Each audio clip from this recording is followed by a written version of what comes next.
The Windsors. Over a century of unstoppable power, decades upon decades of majestic rule and worldwide admiration. The secrets, the scandal, the trials and tribulations, the unruly foot that stomps upon the foundation of the great British cheer and still walks away with an effortless huzzah from the soiled and sullied peasants of this great and noble island we call Britain. How do they do it? What is their secret?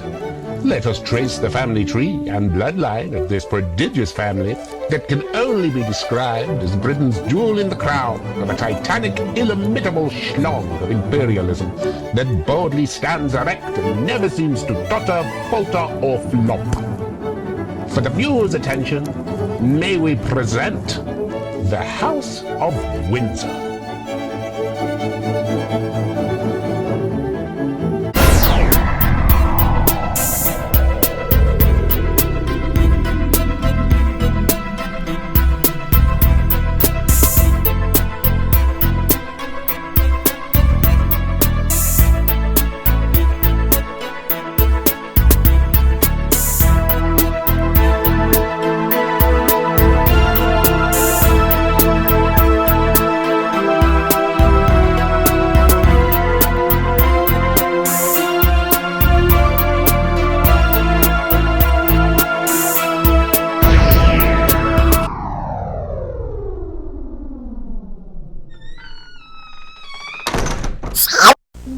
The House of Windsor stands as the royal house of the United Kingdom amongst many other territories of the Commonwealth and former realms of the British Empire.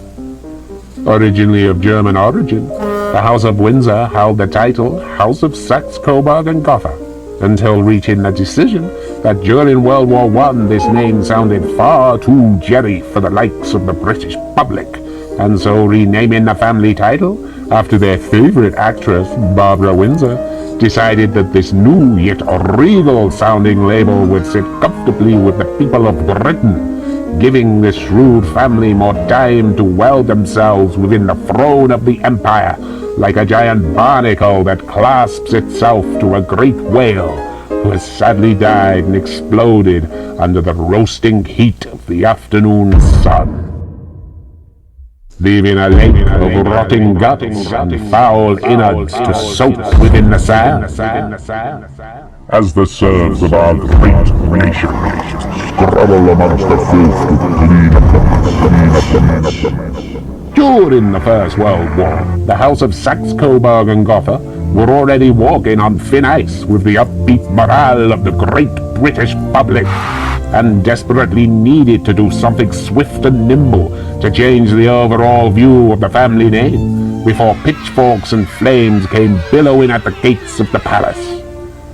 What made matters even worse was the fact that the Luftwaffe, otherwise known as the German Imperial Air Force, used mighty air bombers lovingly titled Gotha Stein in order to defeat England, due to the name of this immense mechanical flying monstrosity, which had been nicknamed the Gotha. The family Gotha needed to escape this comparison quickly before even more damage was done with their great plot to rule over this green and lush land. And with great haste, papers were signed under the cover of night, and as morning broke, the House of Saxe, Coburg and Gotha were no more. And it is here the House of Windsor is born.